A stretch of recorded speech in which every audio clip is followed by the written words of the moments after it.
Hello दोस्तों नमस्कार। Political science learning में आप सभी का स्वागत है। हम लोग यूजीसी नेट पॉलिटिकल साइंस के सिलेबस के अनुसार इंडियन पॉलिटिकल थॉट को कवर कर रहे हैं, जिसमें आज की इस वीडियो में हम लोग अगाना सूत्र के पॉलिटिकल आइडियाज को डिस्कस करेंगे। आइए सबसे पहले देख लेते हैं इस वीडियो का कंटेंट क्या है। आज की इस वीडियो में हम लोग सबसे पहले देखेंगे मीनिंग ऑफ द अगाना सूत्र। फिर उसके बाद हम लोग देखेंगे myth of the supremacy of the ब्राह्मण, जो अगाना सूत्र के पार्ट 1 में है। फिर उसके बाद देखेंगे हम लोग origin of the life on earth, यानी जीवन, धरती पर जीवन की उत्पत्ति किस प्रकार हुई है, जो अगाना सूत्र के पार्ट 2 में दिया हुआ है। और सबसे लास्ट में हम लोग देखेंगे कि सोशल आर्डर और कास्ट का जन्म किस प्रकार होता है, जो अगाना सूत्र के पार्ट 3 में दिया हुआ है। आइए सबसे पहले देखते हैं कि अगाना सूत्र क्या है। अगाना सूत्र दिघ निकाय के जो 34 सूत्र है उसमें से 27वां सूत्र आपका अगाना सूत्र है। जैसा कि आपको मालूम है, जो बुद्धिज्म स्क्रिप्चर्स हैं उनके 3 पिटक प्रमुख है, जिन्हें त्रिपिटक कहा जाता है। और ये 3 जो पिटक हैं वो हैं सूत पिटक, विनय पिटक और अभिधम्म पिटक। इनमें से जो दिघ निकाय है वो सूत पिटक का ही एक भाग है। इसको दिघ क्या क्यों कहा जाता है, दिघ निकाय क्यों कहा जाता है? दिघ का मतलब जो होता है वो होता है लॉन्ग यानी लंबे, क्योंकि इसमें लंबे लंबे डायलॉग हैं, इस वजह से इसको क्या कहा जाता है, दिघ निकाय के रूप में जाना जाता है या कहा जाता है। अब हम लोग देख लेते हैं मीनिंग ऑफ द अगन सूत्र। अगन सूत्र जो है उसका मीनिंग क्या होता है। अगन का मतलब होता है जो ओरिजिन्स को डिस्क्राइब करे, ओरिजिन, ठीक ना। और उसी प्रकार सूत का मतलब होता है डिस्कोर्स, जिसके बारे में वार्तालाप की गई है। तो अगन सूत जो है वो है डिस्कोर्सेस ऑफ द ओरिजिन, यानी उत्पत्ति के सिद्धांतों, उत्पत्ति के बारे में इसमें वार्तालाप की गई है। इसमें 3 चीजों की उत्पत्ति को दिखाया गया है। पहले तो origin of the life on earth, धरती पर जीवन की उत्पत्ति किस प्रकार हुई है।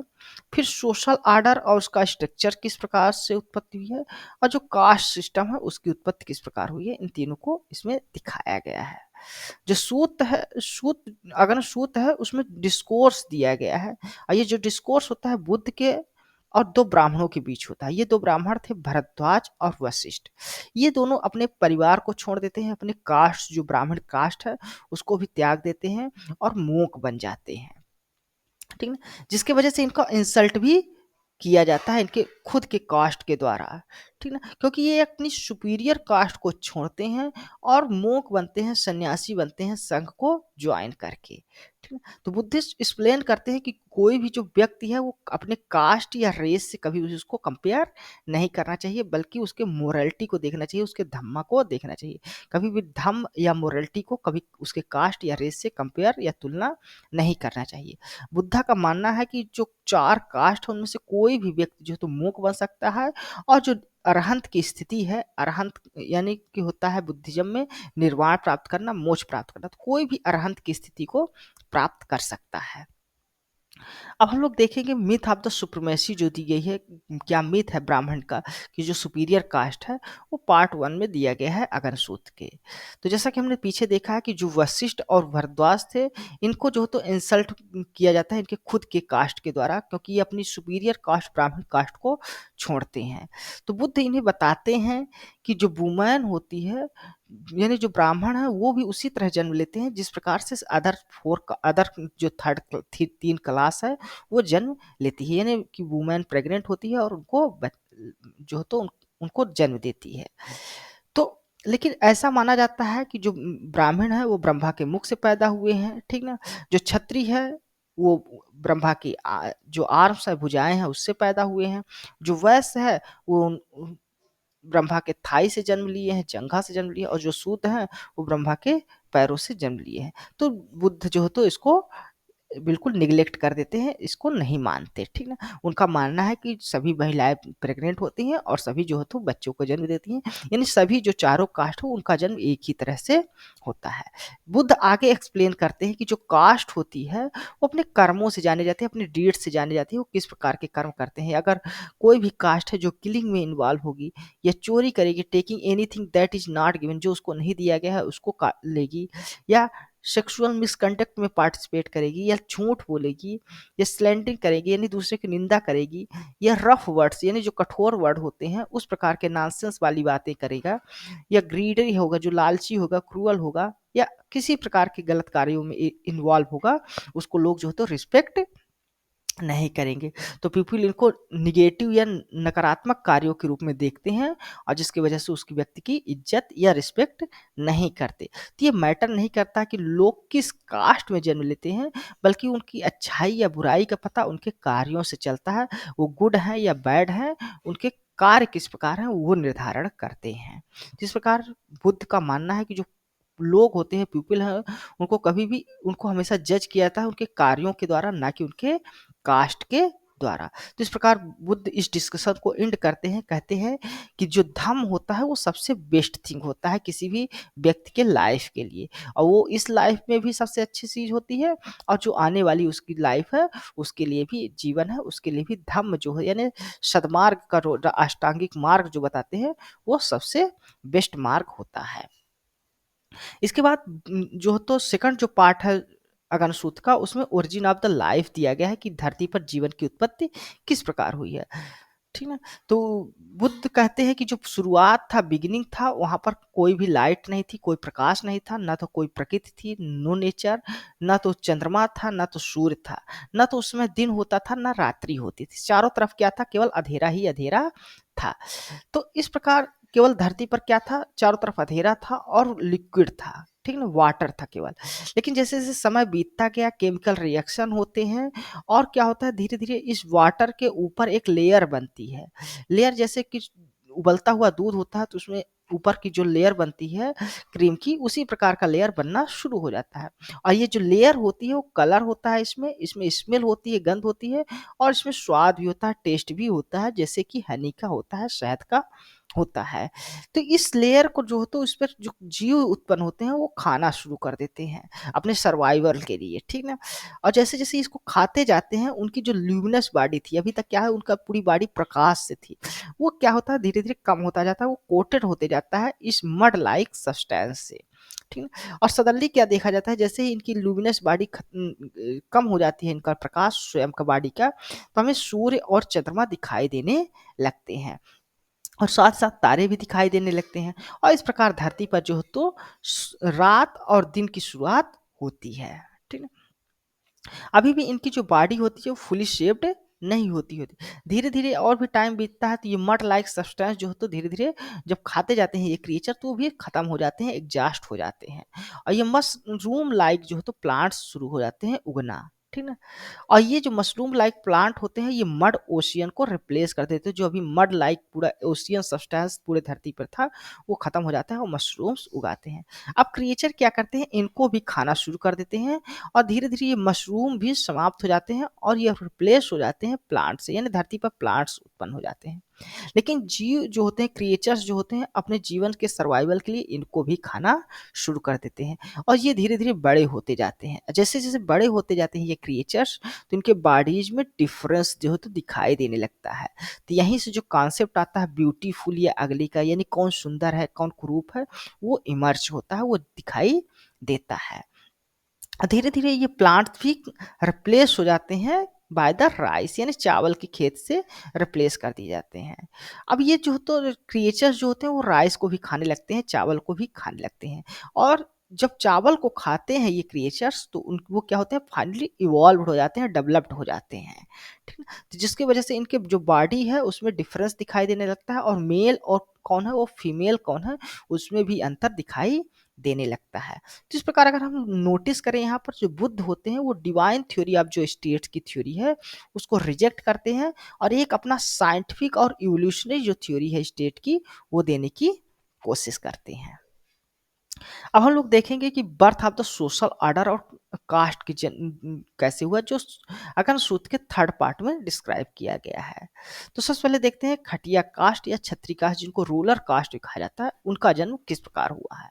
तो जैसे हमने देखा पीछे कि जो चावल की खेती है वो शुरू होता है, उसके कारण मेल और फीमेल में डिफरेंस भी हमको दिखाई देने लगते हैं, और लोग क्या करते हैं धीरे धीरे क्या करते हैं, अपने एक सेपरेट प्लाट में ये राइस की खेती करना शुरू करते हैं, और अपने जो जमीन है, भूभाग है, उसको डिवाइड कर लेते हैं, ये हमारा है ये तुम्हारा है, इस प्रकार से डिवाइड होना शुरू हो जाता है और लोग जो है तो अपने खेत की देखभाल में व्यस्त हो जाते हैं।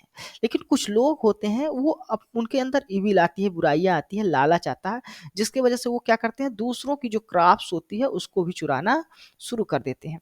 पहले पहले शुरू में लोग क्या है उसको वार्न करते हैं कि जो इस प्रकार के जो कल्प्रिट एक्ट हैं, बुरे कार्य हैं, उसको ना करें। तो प्रॉमिस भी करते हैं, जो कल्प्रिट होता है वो प्रॉमिस करता है कि वो कभी भी इसको रिपीट नहीं करेगा। लेकिन देखा यह जाता है कि वो उसी कार्य को बार बार रिपीट करने लगता है, जिस कारण लोग उसको क्या करते हैं, सजा देना शुरू करते हैं, उनको मारना शुरू करते हैं, उनको पीटना शुरू करते हैं छड़ियों से, पत्थर से।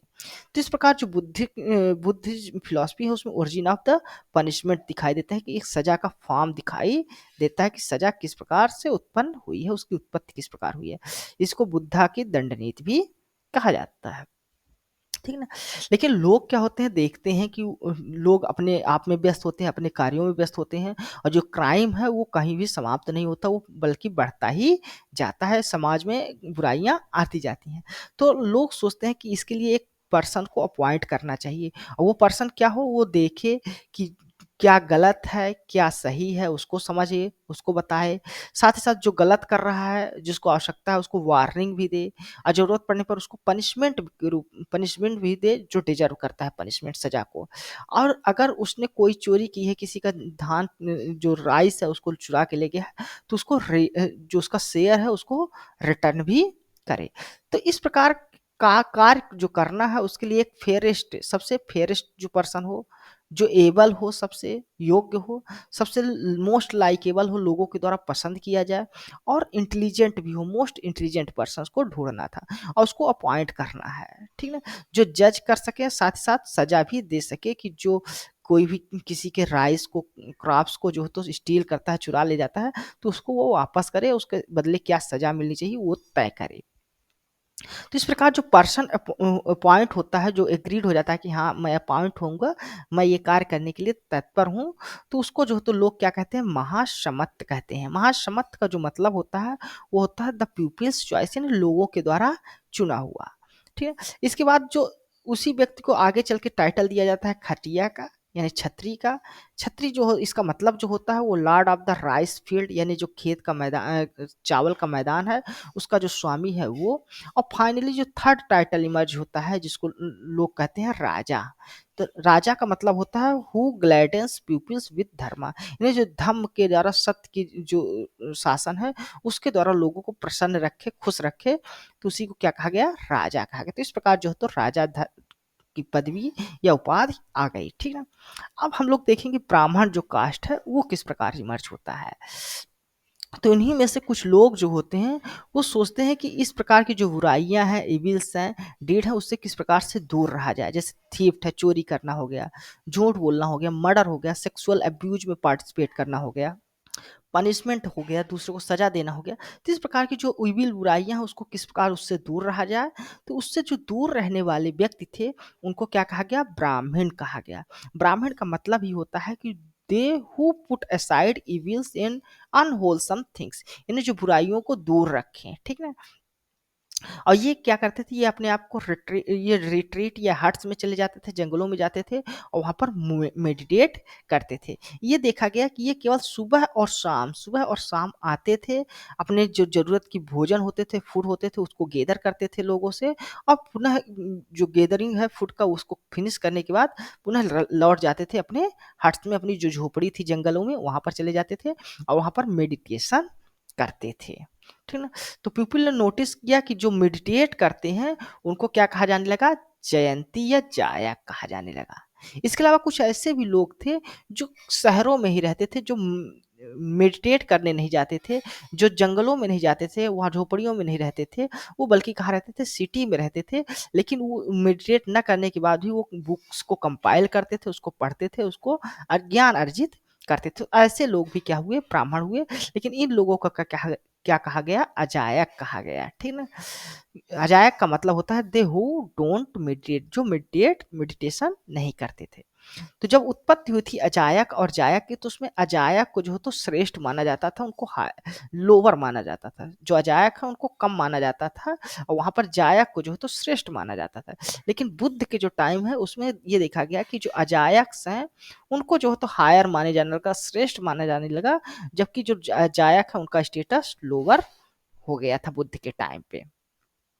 इसके बाद फिर वैश्य और शूद्र का भी जन्म होता है। वैश्य वो होते थे जो, इसके बाद वो लोग होते थे जो सेटल्ड होते थे, एक जगह रहते थे, अपने परिवार के साथ रहते थे और तरह तरह के व्यापार में संलग्न होते थे, उनको वैश्य कहा गया है, व्यापारी कहा गया है।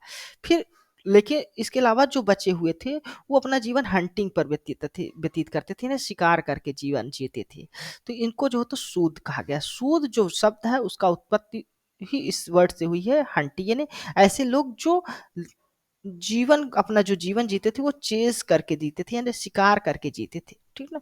तो उनको क्या कहा गया, शूद्र कहा गया। तो इस प्रकार चार जो कास्ट है उसका जन्म होता है बुद्धिज्म के अनुसार, ब्राह्मण, खटिया, वैश्य और शूद्र, ठीक ना। इसके अलावा एक पांचवी जो क्लास है वो भी, कास्ट है वो भी इमर्ज होती है, जिसको एस्थेटिक कहा जाता है, यानी तपस्वी लोग, मोंक लोग, जो साधु सन्यासी होते हैं वो, ठीक ना। तो ऐसे इन्हीं चारों कास्टों में से कुछ लोग ऐसे होते थे जो अपने इस जीवन से, अपने लाइफ से, अपने जो होम रहते थे, घर रहते थे, उससे प्रसन्न नहीं थे, वो घर को त्याग देते थे, अपने परिवारों को त्याग देते थे और एक एस्थेटिक लाइफ, तपस्वियों का जीवन जीते थे, मोंक या साधुओं का जीवन जीते थे। तो इस प्रकार एक पांचवी जो क्लास है वो इमर्ज होकर आती है, जिसको फिफ्थ कास्ट के रूप में समझा जाता है, और ये जो क्लास होती है उसको एस्थेटिक लाइफ कहा जाता है। साधुओं की लाइफ या तपस्वियों की लाइफ जो है, जीवन है, वो ये जीते थे। तो ये था जो अगनशूत्र है बुद्धिस्ट टेक्स्ट, उसमें जो पॉलिटिकल आइडियाज हैं आज हमने उसको डिस्कस किया है। यह वीडियो आपको कैसा लगा है अपने कमेंट्स के माध्यम से मुझे जरूर बताइए। साथ ही साथ आप हमारे इस वीडियो को लाइक करें, हमारे इस चैनल को सब्सक्राइब कर लें, ताकि जो इस तरह की वीडियोज हैं वो आपको मिल सके। धन्यवाद, थैंक यू।